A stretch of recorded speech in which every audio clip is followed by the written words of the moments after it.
দুনিয়ার জমিনে ওই ব্যক্তিটা সফল। আমরা এখন সফল কাকে মনে করি জানেন? আমরা সফল মনে করি যার ব্যাংক আছে, যার কোটি কোটি টাকা আছে, যার ইন্ডাস্ট্রি আছে, যার মিল ফ্যাক্টরি আছে, তাকে আমরা সফল বলি না?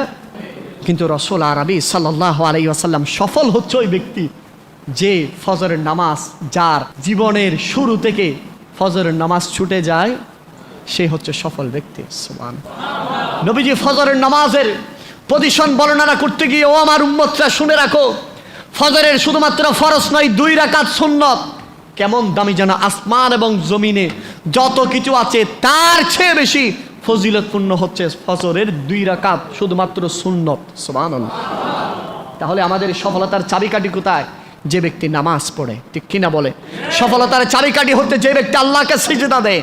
সফলতার চাবিকাঠি হচ্ছে যে ব্যক্তি রাসূল আরবিকে মানে। সফলতার চাবিকাঠি হচ্ছে যে ব্যক্তি মা বাবাকে সম্মান করে। সফলতার চাবিকাঠি হচ্ছে দুনিয়ার জমিনে ওই রাজা বাদশাদের প্রসাদ নয়, যে ব্যক্তি আল্লাহর ঘর মসজিদের খেদমত করে, ঠিক কিনা বলেন? আল্লাহ আমাদের মানার জানার তৌফিক দান করুক, আমিন বলেন।